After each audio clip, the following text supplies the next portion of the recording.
Hey there, welcome to the show. I'm your host, Mayi Lenz. If this is your first time here, thank you so much for tuning in. My guest today is Claudia Monacelli. She is a university professor, interpreter, psychic medium, medical intuitive, and energy healer. And today we're going to be talking about reconnecting with our own power. Now, this is the first episode of my podcast that is going to be uploaded or broadcasting on my YouTube channel.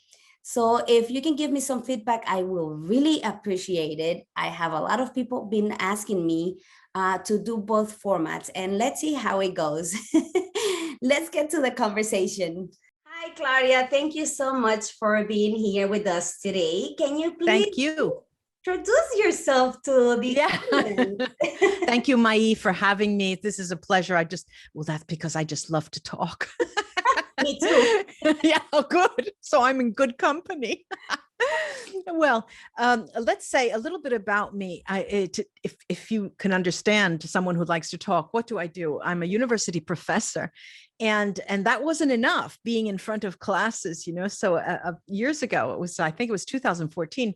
I was fed up with teaching. I'm still doing it, but I had to escape, and I opened a YouTube channel and created Christelle Martinet, who is, my children call me Christelle Martinet. Both of them, they call me Christelle Martinet. My husband calls me Christelle Martinet. All my exes called me Christelle Martinet. But so what do I do there? I started reading cards and only showing my hands because I was thinking, oh, I couldn't have my students see me. And I never put my face. And so at a certain point, a consultant said to me, you should go live. And I thought, oh my God, no, I can't go live. And then I did. And all of a sudden, I realized that people want to put a face to the voice, and it's more personal. And I have to tell you that at the beginning, I wasn't ready for all of that exposure. I used to cry when I read the things that people wrote to me underneath my videos. It was terrible. And so now I realize, oh, it's my channel. Just get rid of it. Just get rid of it. Well, I didn't realize that. And just like when I started teaching, I used to go out of the class crying because someone would say something to offend me. Right. But so then I have that started, and it started a whole new set of services that because I'm a third generation psychic, and I do a lot of channeling. A lot. That is the mainstay of my work, really. And I work with soul therapy, what I call soul therapy. I clean houses of negative energy. I clean people of a negative energy, and there's a big shifts there, a lot. And since COVID started, that's when the crazy amount of negative energy kept moving back and forth, shifting, not directed from one person. It was just shifting from healthy carriers, let's say, people who were unwittingly carrying negative energy to you from someone else. Craziness. And so here I am, and I started my I know I too, like you, have a podcast, and I started it. Because I'm working on a book, and because I thought I have to read it. I have to read those chapters. And that's how it started. And now here I am, because I wanted to it's so important for me to get other people's ideas, whether they're asking me their questions or whether I'm asking them the questions, because you learn so much. That's the thing I like about this the most, the interviews. Yeah, that's what I was gonna say, that you learn so much when you're interacting with other people and when you're putting yourself out there. And a lot of people are so afraid to put themselves out there for whatever. I told you I used to cry. No, really. But then I guess you realize everybody is only human.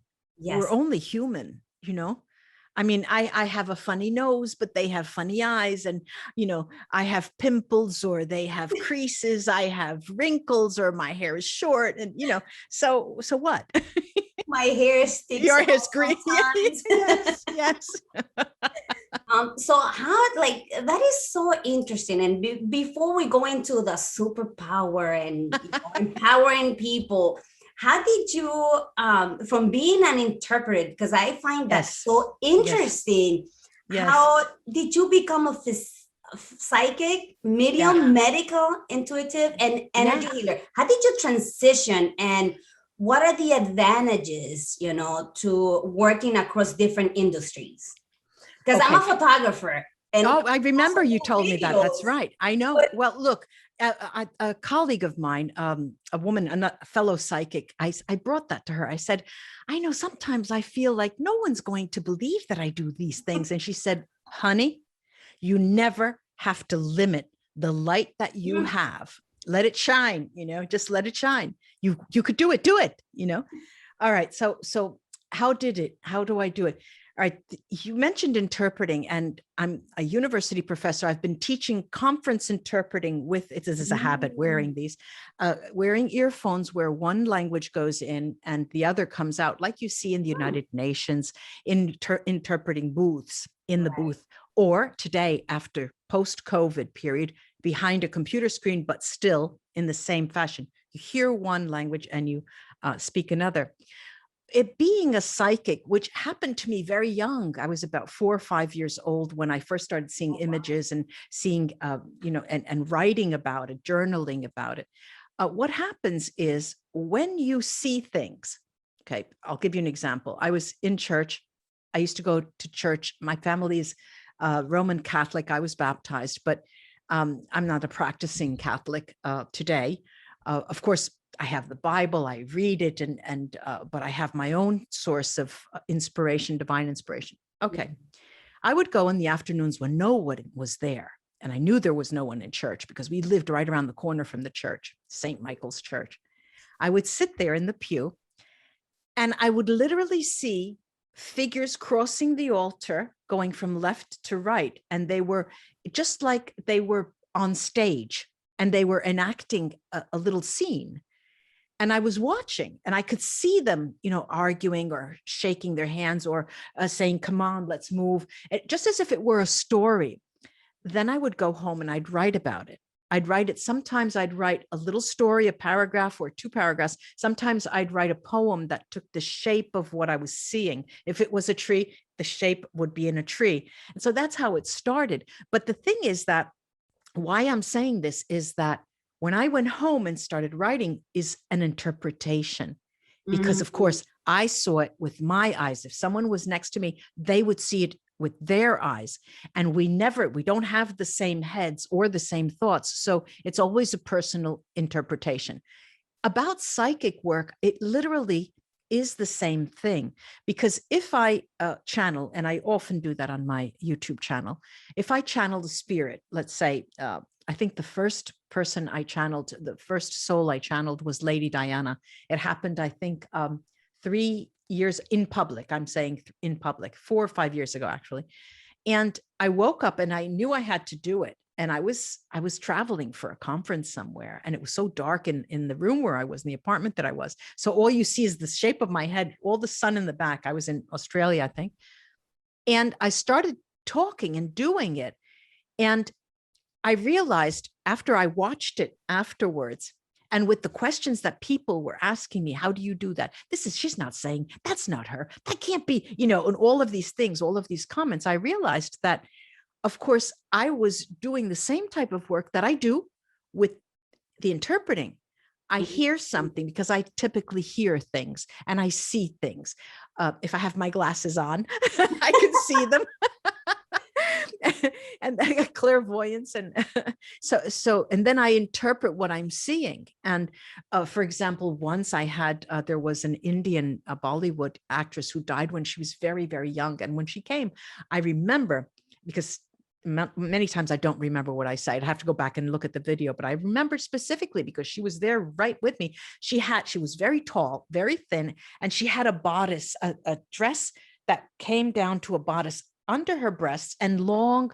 It was light bluish, yellowish, and flowing. And I could see her dancing. And I was explaining this to the public, and sometimes I go back and I look at it and I'm thinking, people think I'm on drugs.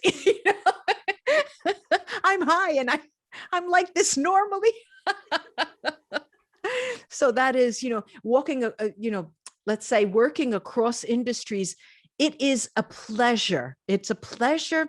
There's an expression in Italian, it is a cross and a, I can't remember now. It's a good thing and it's a bad thing, in the sense that you sense, you get the feeling Right. that you never have enough time for one or the other. You would like to do more in one and more in the other. But then if you think of it, if you step back and you look at it, for example, in your case, you're the photographer. That is a very powerful mechanism and a means to see things.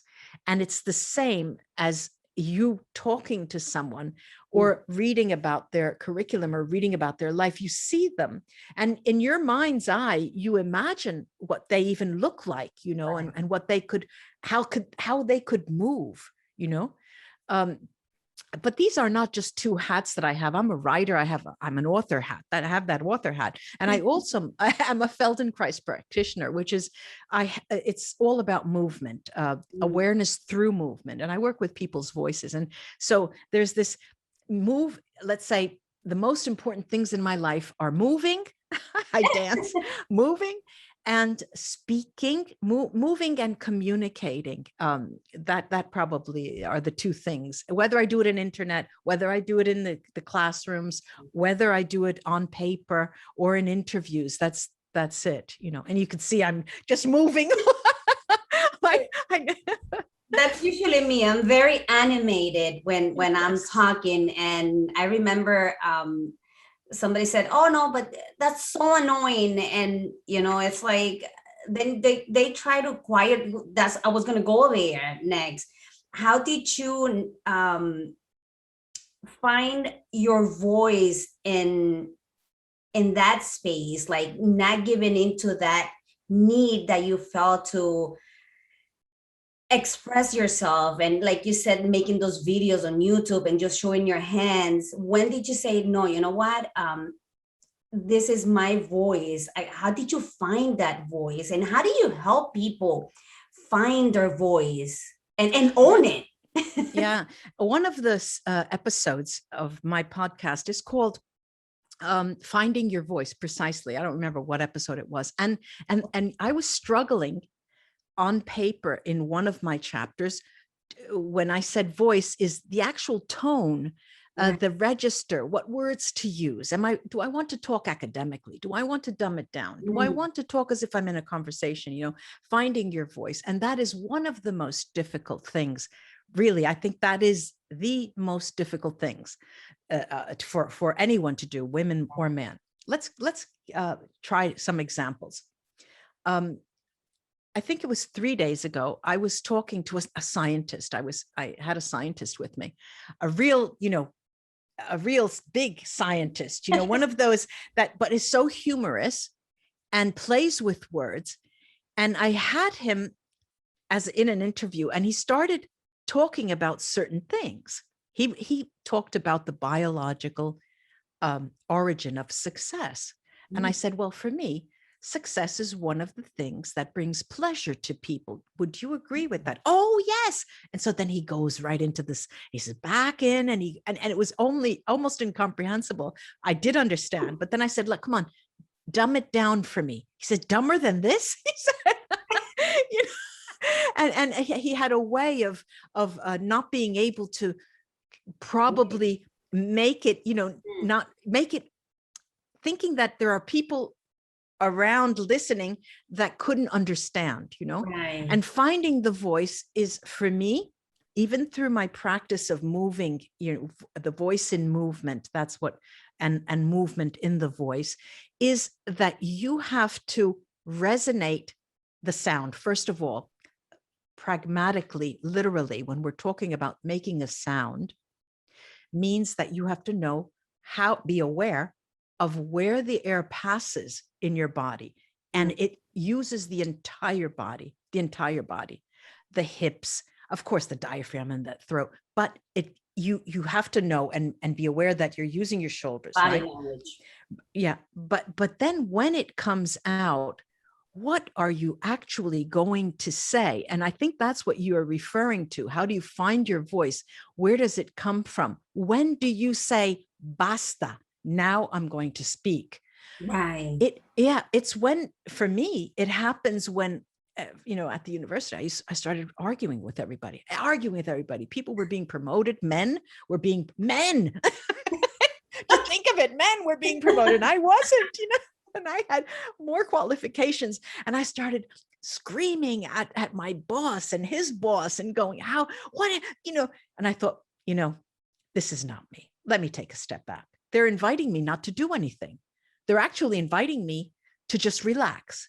And so I thought, okay, I have to enjoy myself. That I always do things for enjoyment. Why would I go and work with something that is giving me trouble?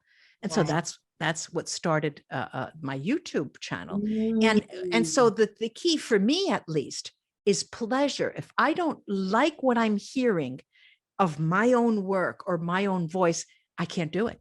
I won't do it. I won't even, I'll throw it out. And it was in the case of the scientist who I was talking to, it was so interesting because all he needed was a little push and say, he was talking about intention of little tiny cells and how intention and how they come across failure. And I said, well, that means if we all sit back and have no intention to do anything, we'll be okay, right? Oh, yes. And he got so excited and he went on and on. But I guess it's a matter of loving what you're doing. Mm. And not doing something you do not like. And on the one hand, and I say this for everyone listening, I understand that it could be a luxury to do what you like to do. But let's face it, I have to put food on the table. I'm a mother, and I could not afford not to do some of those things that I didn't like to do. Right. But then you find you find a creative outlet, and if there is a way that you can create something, make a pot of clay, write a poem, paint, throw paint on the walls, anything that will give you pleasure to look at. So I see that you too are a sewer just like me. It's something that you see that comes to life when it's made all of a sudden. And Right. that, I think, will help you get your voice, because the voice comes through even in the artifacts, even in the creations that we make, that we do, we fashion, And yeah. that is so satisfying. It is so satisfying. It is. And Yes. Yeah. usually, and that's one of the reasons why I started the podcast, not just to because I love talking to people, and that Yes. lights me up. And I couldn't understand why certain things I was avoiding, and how can I go beyond just a one-on-one, or like in photography. I usually love when I'm doing one-on-one, because I get to talk to the person, I get to know their stories, I get to imagine so many things, and I can like be 100% with them, even if it's a group setting, like a family or whatever the thing is. Maybe it's an event. But I found that my spark was when I was talking to them. So how can I go beyond this? And podcasting, my goodness, Yes. that found, like, How long have you had a podcast well, running? actually, the podcast has been, I decided to finally do the podcast at the end of 2020. I was like, that's it. I did a lot COVID. of You research. were in COVID. Yes. I was like, okay, I did a lot of research during COVID, and I'm like, okay, that's it, I'm ready. And it's so hard when we talk about the voice, because a lot of times we don't like our voices when we're recording. It's like, ew, we don't like the sound of our voice, because we don't feel like, we start self rejecting ourselves. Well, I that's one of the first things I tell my students. Bring in the recording. You have to bring in a recorder. And if you don't like your voice the first time, suck it up, because it's, we all didn't like our voice the first time. You'll get to fall in love with your voice. The key, what don't you like about it? Change it, Right. that's it. Right. So let's talk about power, because when we were talking about at the beginning, I said I love empowering people and to step into the power, and I was so excited talking to you, and you said we don't empower, we are super powerful. Yeah, we And have power. Yeah. yeah, so Yeah. let's talk about how do how how do we reconnect with our own powers, and what is power anyway? Okay. You know, All right. how does Well, this all right. Now, influence relationships? all right. Now, I'm coming from a linguistic perspective, a social linguistic perspective. And so when I talk about power in language, I talk about those little things that help us come closer to a person or keep them farther away. And for example, in the Italian language, just like in the Spanish language, I believe in the French language, they have a way to say you that is formal. And in English, they just say you. It's me and you. So Right. the English is a little more different. So in English, we need things that are for example, the nouns. If I say, Maya, we really are powerful, and that I'm including you in that. And if it's different if I said, Mayi, I'm very powerful and you must be a powerful woman as well, right? It's different. That's different. So Right. if I say, what is power anyway? It's the there are many different kinds. You know, there's military power, there's Right. political power, there is ideological power, and we know we get the idea sometimes. Um, if you said to somebody, what is power? They wouldn't know how to answer. But like pornography, the definition, the legal definition of pornography, you know power when you see it.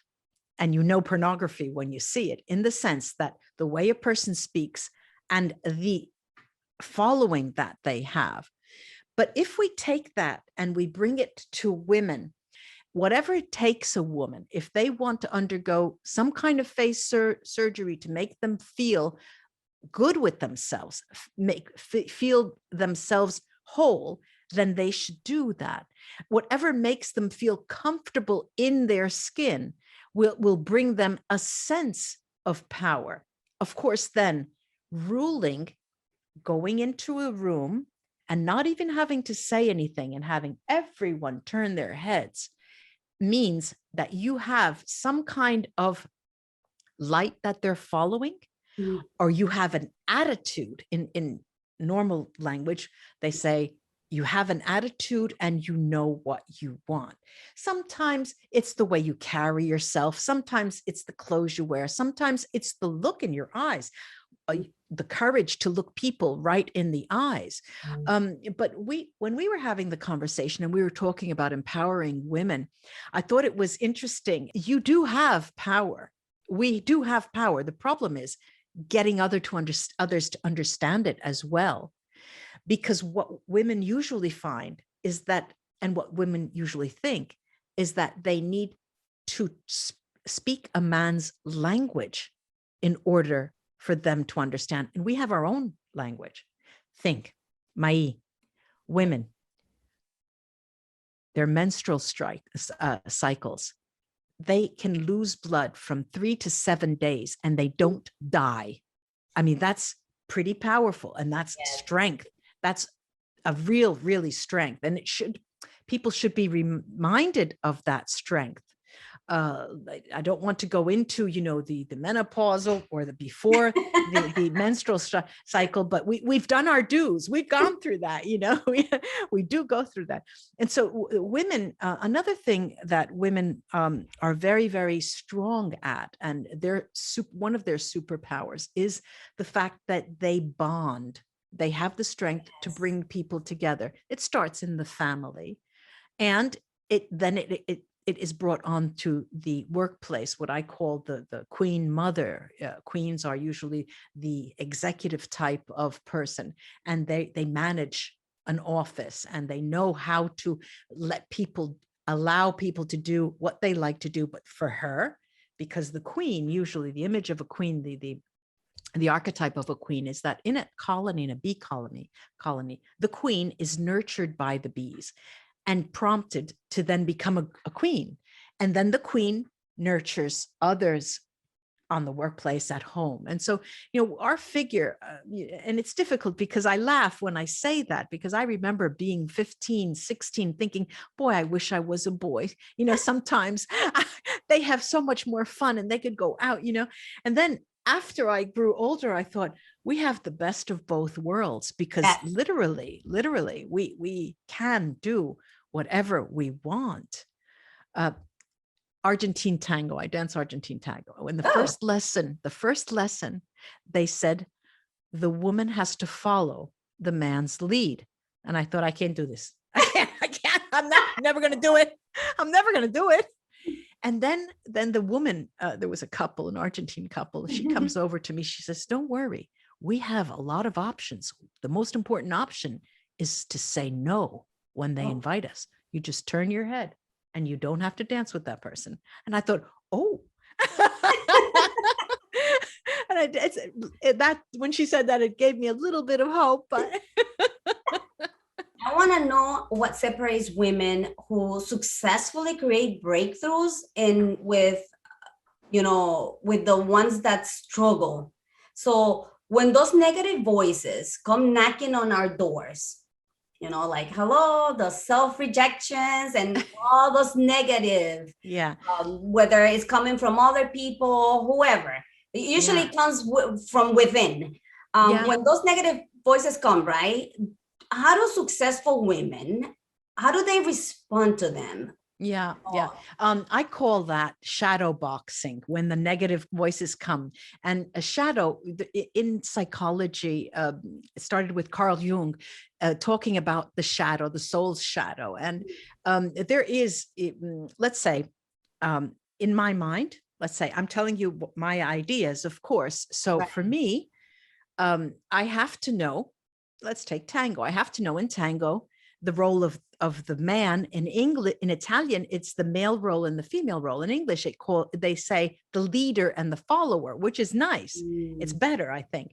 So I have to know what the male role is in order for me to be able to do my role as well.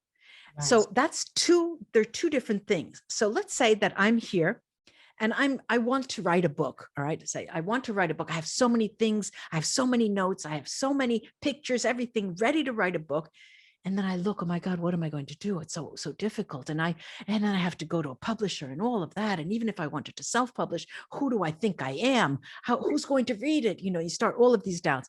And I call that the shadow. And the shadow is that part of ourselves. So there's the light part. So here we are talking and chatting and so happy about what we're doing. And the shadow part is that side of us that is always there to, in my mind, yes, come knocking on the door and the negative voices, but it's also a voice that gives us balance. Just think, if the shadows weren't there, we would be flying in the air. I mean, we would just take off. And if we have the shadow there, what we need to do is embrace that, because it's there for a reason. It gives us input in some way, because sometimes it doesn't even happen even during the day. It happens actually in our dreams.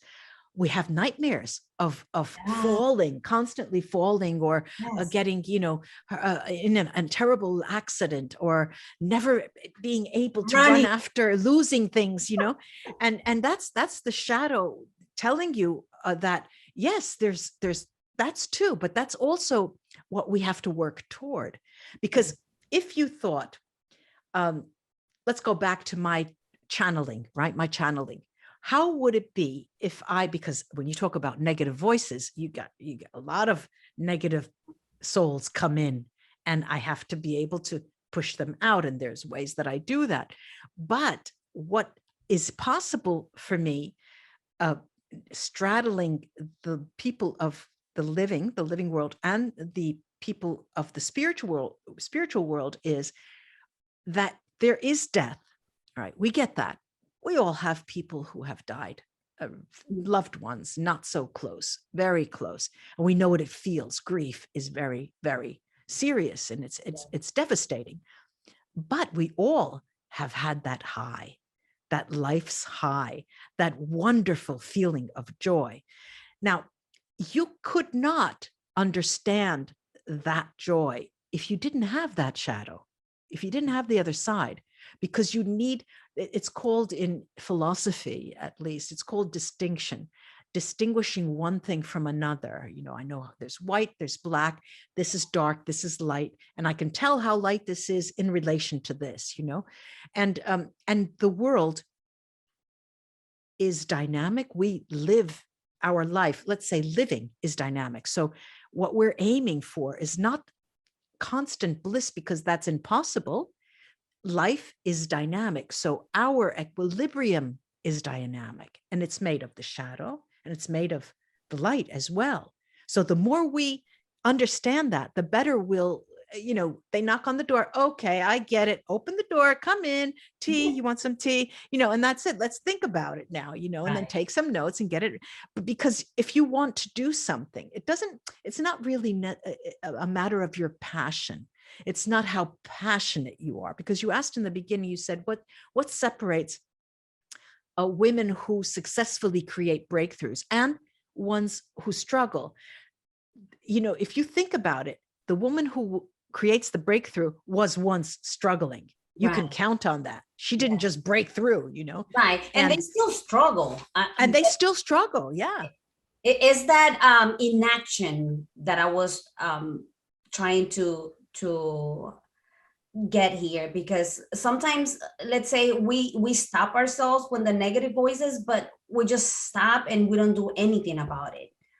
Whereas other women that create breakthroughs, how do they do that? That they do get scared, they do get that, you know, shadow that you were talking about, but they just go ahead and do it. Like, okay, all right. Obviously, yeah, obviously we're not all the same. We know that, right? I have this color hair, you have that color hair, you're different from me, your glasses are different. So we know that, okay? But the thing is that everybody, it's a matter of timing. It's a matter of preparation. It's a matter, because very early in my teaching life, I understood, and with my children, that timing and the type of intelligence that you have is so unique. Right. That when you're ready, you know, it's the field, that movie with Kevin Costner, he made a baseball field for the souls that were coming to play, right? When the field is ready, they will come, you know, and when the time is right, you will break through. But you have to, and there's no beating. The thing that I contest, and I'm really gets me so angry, is when people are hard on themselves. Right. That's really, it's I mean, isn't life bad enough? Why do you have to be hard on yourself too? You know, you should know that we all have a right to exist. We all have a right to happiness and pleasure. We have to remember that. And we all have a right to be heard. Of course, there are certain relationship bonds that have been struggling because the people feed off of each other for the negative energy that they feed each other. And that is a unique type of bond in itself. But once you break away from that, because all of a sudden you say, this is hurting me, you know, I'm tired of having pain. I'm tired of being told that I'm nothing. I'm tired of being of thinking that I'm worthless. I'm just tired of that. God, you know, I go back to the bleeding. You haven't died. And all of that blood kept coming out, you know, you have to remember that. And we nurture, we give, we feed people. And we all know that men are different from women. And I'm not saying this is not a criticism toward men, obviously. I mean, we can't live without them. And I laugh, but you know, but it is something. It doesn't have to be shouted at the rooftops. Women all around the world have live in a much more difficult situation. In some countries, of course, it's much more difficult, and even in far advanced countries, there's still in numbers, in lower numbers with respect to men, how successful women are. And many times it's a question of education. But even in societies where the level of education is very, very high, the traditions holding women down are still very strong, you know. Right. And for me, the question is this. Let's take the example of a young woman, let's say 22 years old, 22, 25, has just gone through a university cycle Mhm. in a country, I don't know, not the Middle East, let's say Pakistan, Afghanistan, India, Bangladesh, highly educated, has even gone abroad for education, comes back, and the people who have given her life, her parents, and I'm saying a woman, her parents are living in a place where doesn't she doesn't recognize as hers any longer, because she was somewhere else and she learned another thing. Yeah.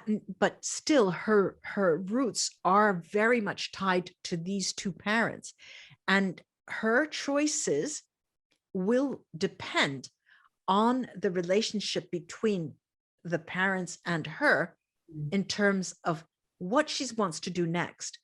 And so she doesn't have to fight guilt and all of those things that will hold her back. So it's really you are a product of your environment, but at the same time, your voice is still there.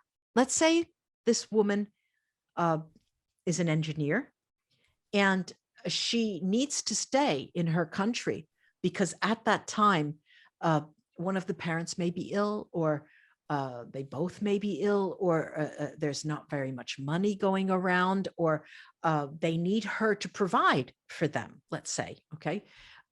That will put her in a place that will root her seriously. But then let's say, where does she get her voice? Mm. How many outlets does she have? Today, with this medium, she could do anything. She could open her own radio show. She could write a book. She can write 10 books. She can start a movement, association, an NGO. She can work miracles at a distance. And women don't have to forget that. That's they have not to forget that, because the voice is theirs and they can speak wherever they are. Right. Yeah. What is your perception of beauty? Ah, that's a great question. That's a great question, because I've thought about that over the years, you know, about myself and about others. And I like to watch people, and I like to look people, and I'll tell you what I mean. In Italy, when I travel for the most part by train. I travel by car as well, but if I go from one region to the other, I like the train ride because I can do some work and I can write, you know. Mm. And so that means going to the station, a lot of traffic, or going to the airport, a lot of traffic with people. And so you see people on the streets all the time. And I found at I don't know, a long time ago, that when I'm walking down the street, I seem to measure myself. I can see myself in relation to the figures that are in front of me, the size. Once my sister, who had moved to Italy, because I lived in the United States before I came to Italy, she said to me, all right, before you come and visit, Claudia, think small. Think small. You know, the small coffee cups, the small spoons, you've got to think small. And it's true. And so I would measure myself as I look at other people. And that's one way of seeing yourself, getting the actual image, measuring yourself. But in terms of beauty, that's a whole other thing. That's a whole other ballpark. Beauty, I thought about that myself, because we women are probably, we watch other women more than men. I think we look at other women and more than men. I know that for a fact. I see other women watching other women, you know, and men are looking somewhere else, you know. Right. But what I find is, and I see what would attract me to a person, what would make me want to go near them and talk to them, is when a person is relaxed, Mm. when they speak to you in a relaxed way, Right. when they're smiling, when the position of their body is relaxed. I'm thinking of the beach now, because it's here in Rome, it's summertime, you know. um and when they could be standing or lying, and it doesn't matter what they look like, but the way they carry themselves and the way how comfortable they are with the harmony of their movement, the harmony of their, of their language, and the calmness that they have, that calm spirit that they project. And that for me is beauty. That is, it's the top, it's tops for me. That is beauty for me. Nice. So let's switch it up a little bit with body, the body image, because Okay. I feel like in my line of work also, I'm always trying to tell people how beautiful they truly are. And I want to show them. Mayi, look, I would pay you thousands if you could make me look gorgeous. Did you ever hear that? It's like, and like that's why it intrigues me, like their perception of beauty, it's in a celebrity. And I'm like, but you are beautiful. Have you seen yourself lately in the mirror, like truly see yourself? And so a lot of the times where I think people stops them from, we were talking about success, in the career, the business, as a mom, as a woman, as a wife, is like their perceptions of themselves, it's just completely out of balance, out of whack, out of, and I've been there. I'm it's not like to say I look at this at myself in the mirror, I'm like, oh my goodness, I'm a supermodel. Not in that sense, but loving yourself, like looking at yourself in the mirror and say, wow, I woke up today. Do you think Yeah, I get it. that has a lot to do with how successful they are in their career? Well, let's say that in teaching the job, the profession of interpreting, okay, right. There are very many different ways to do it. One is with earphones. When you're in a booth or when you're behind a computer, you hear it and you speak. The other type of interpreting is called consecutive, and it's usually done for press conferences out of the booth. So you have a pad and a pen, paper, and usually the press, the television stations, the radio, they ask questions to whoever you're accompanying, and you take notes and then you relay it. And so you are no longer hidden. And I spend a lot of time giving feedback to students and people in general, to tell them how what they project to on the outside. I'll give you an example. For many years I taught translators, interpreters at the anti-drug unit. Okay, the anti-drug unit in Rome, and top-notch interpreters and translators, top-notch. One of them, one of the youngest, she was gorgeous, absolutely gorgeous, bright smile, a dark hair, beautiful. She was the typical interpreter. I always said to her, if they had to take a picture of an interpreter, I would take a picture of you, a suit, pantsuit, not too thin, not too, large, very professional, and these beautiful eyes and winning smile. When we did this type of interpreting, we would take the notes and we would then relay it. They would perform. I had to tell her, I said, look, put on your glasses, put on a pair of glasses, because the people watching you are just looking at your smile and looking at your beauty. They're not listening to you. And so she put on her glasses, and it was easier for an audience to then interact with her. And what I find, and so that is an image for her job, of course. If she's going to go to a party, I mean, she's going to take it off, of course, she's going to wear a halter, nothing on her shoulders, is going to be something different. And so I think that there is beauty, a perception of beauty has a context. It always has a context. If I go to the swimming pool to do 40 laps, I'm not going to wear a two-piece bathing suit. I mean, that's just out of place. I'm going to wear a one-piece, something that I could, go through that water very quickly, And so, and even if I go into a room where there will be a certain amount of politicians that I have to work with, I'm not going to wear a short skirt, or if I'm wearing a skirt at all, it will be with stockings that are a little darker, heels that will not be very high. So you have a certain type of image that you would like to portray, because you don't want people, putting on the make, you don't want somebody coming up to me, hey, baby, you don't want that in that context, and so beauty has, if tastefully, I'm talking about my taste, but I think that if you want to stick out for something, if you really truly want to stick out, you don't need to be counterculture, but you need to make yourself shine.